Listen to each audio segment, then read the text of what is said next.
வணக்கம். இந்த வீடியோ என்னென்னா, அடுத்த அறிவியல் கேள்வி, அதாவது டிஎன்பிசி குரூப் 4 2022 கேட்ட 163 கொஸ்டின் அடுத்த அறிவியல் கேள்வி. இதில் பாருங்கள், வாகனங்கள் பழுது பார்க்கும் பணிமனைகளில் வாகனங்களை உயர்த்த எந்த விதியின் அடிப்படையில் இயங்கும் நீரியல் உயர்த்திகள் பயன்படுத்தப்படுகிறதுன்னு கேட்டிருக்காங்க. இதுக்கு ஆன்சர் பாஸ்கல் விதின்னு நான் ஏற்கனவே ஷார்ட் வீடியோவில் இதில் போட்டிருக்கேன். இப்போ இந்த வீடியோவில் என்ன பார்க்க போகிறோம்னா, இது எந்த பாடப்பகுதியிலேருந்து எத்தனாம் வகுப்பு பாடப்பகுதியிலேருந்து கேட்டிருக்காங்க, எந்த பகுதியிலேருந்து கேட்டிருக்காங்கன்னு சொல்லி பார்க்க போகிறோம். மற்றும் இது மட்டும்தானா, இல்லை இதை விட இன்னும் வேறு ஏதாவது இந்த விதி சொல்லுதா, பாஸ்கல் விதியில் என்னென்ன சொல்கிறாங்க அப்படிங்கிறத பற்றி கேட்கணும். ஏன்னா பாஸ்கல் விதிங்கிறது ஒரு முக்கியமான விதி. அதைத்தான் நம்ம இந்த வீடியோவில் விரிவாக பார்க்க போகிறோம். வாங்க வீடியோக்குள்ளே போகலாம். இது பார்த்திங்கன்னா, வாகனங்கள் பழுது பார்க்கும் பணிமனைகளில் வாகனங்களை உயர்த்த, இப்போ கார்லாம் பார்த்திங்கன்னா வேலை பார்க்கும்போது ஒரு கீழேருந்து அப்படியே அதுவாக தூக்கி போகிற மாதிரி ஒரு அமைப்பு வச்சுருப்பாங்க.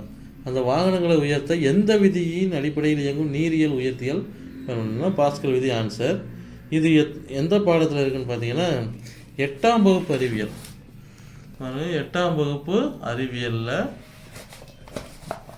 2வது பாடத்தில் பாஸ்கல் விதின்னு ஒரு ஹெட்டிங் இருக்குது, 2.4.2.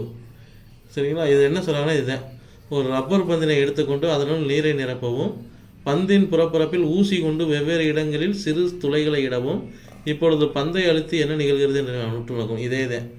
இப்போ ஒரு பந்தில் கொஞ்சம் ஓட்டை போட்டு அதில் தண்ணியை நிரப்பிட்டு அதை அடைச்சிட்டு அங்கங்கே சிறிய ஓட்டைகளை விட்டு அந்த பந்தை அமுக்கணும்னா, அது தண்ணி என்ன செய்யணும்னா எல்லா ஓட்டையிலிருந்து சமமான அளவு தண்ணி வெளியேறும். அதை தான் இந்த படம் காமிக்குது. இதுதான் இந்த கீழே பாருங்க கொடுத்துருக்காங்க. துளைகளின் வழியாக ஒரே அளவு நீர் அனைத்து திசைகளிலும் வெளியேறுவதை நீங்கள் காணலாம். திரவத்தின் ஒரு புள்ளியில் செயல்படும் அழுத்தம் அனைத்து திசைகளிலும் சமமாக பரவுவதே இதற்கு காரணம். இதைத்தான் பாஸ்கல் விதியில் சொல்கிறாங்க. அதாவது பாஸ்கல் விதி என்னன்னு கேட்டிங்கன்னா, இதுதான் பாஸ்கல் விதி. மூடிய அமைப்பில் ஓய்வு நிலையில் உள்ள திரவத்தில் எந்த ஒரு புள்ளியிலும் அளிக்கப்படும் அழுத்தமானது அந்த திரவத்தின் அனைத்து புள்ளிகளுக்கும் சமமாக பகிர்ந்தளிக்கப்படும் என்று பாஸ்கல் விதி கூறுகிறது. இதுதான் பாஸ்கல் விதி. அதாவது மூடிய அமைப்பில் ஓய்வு நிலையில் உள்ள திரவத்தின் எந்த ஒரு புள்ளியிலும் அளிக்கப்படும் அழுத்தமானது அது திரவத்தின் அனைத்து புள்ளிகளுக்கும் சமமாக பகிர்ந்தளிக்கப்படும் அப்படின்னு சொல்லி இதான் பாஸ்கல் விதியில் சொல்லியிருக்காங்க. அடுத்து இந்த விதியோட பயன்பாடுகள் பார்த்தீங்கன்னா, ஃபஸ்ட்டு பயன்களே பார்த்தீங்கன்னா இப்போ நமக்கு கேட்ட கேள்வி எனக்கு இருக்காங்க. பாஸ்கல் விதியின் பயன்பாடுகளை பின்வருமாறு: வாகனங்களுக்கு பழுது பார்க்கும் பணிமனைகளில் வாகனங்களை உயர்த்த எந்த விதியின் அடிப்படையில் கேட்டிருந்தாங்க. நமக்கு இங்கே என்னது, பாஸ்கல் விதியின் அடிப்படையில் இயங்கும் நீரியல் உயர்த்திகள் பயன்படுத்த. இதைத்தான் இந்த கேள்வியை பாருங்கள். வாகனங்கள் பழுது பார்க்கும் பணிமனைகளில் வாகனங்களை உயர்த்த எந்த விதியின் அடிப்படையில் இயங்கும் நீரியல் உயர்த்திகள் பயன்படுகிறது. அந்த ஃபஸ்ட்டு பயனை அப்படியே பாஸ்கல் விதியின் அப்படிங்கிற இடத்துல எந்த விதியின் நம்ம கேள்வியாக கேட்டாங்க. ஆன்சர் பாஸ்கல் விதி. இதே தான் இங்கே இருக்குது பாருங்கள். வாகனங்களுக்கு பழுது பார்க்கும் பணிமனைகளில் வாகனங்களை உயர்த்த பாஸ்கல் விதியின் அடிப்படையில் இயங்கும் நீரியல் உயர்த்திகள் பயன்படுகிறது. இதான் ஃபஸ்ட்டு பயன். 2வது பயன் என்னென்னு பாருங்கள்.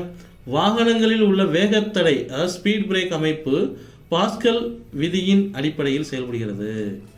வாகனங்களில் உள்ள வேகத்தடை அமைப்பு, வாகனங்களில் உள்ள வேகத்தடை அமைப்பு எந்த விதியின் கீழ் அமைப்புன்னு பாஸ்கல் விதியின் அடிப்படையில் செயல்படுகிறதுன்னு சொல்லியிருக்காங்க. அடுத்து 3வது பயன்கள் என்னன்னு பார்த்தீங்கன்னா, பஞ்சு அல்லது ஆடைகள் மிக குறைவான இடத்தை அடைத்து கொள்ளும் வகையில் அவற்றை அழுத்தப்பட்ட பொதிகளாக மாற்றுவதற்கு நீரியல் அழுத்தி பயன்படுகிறது.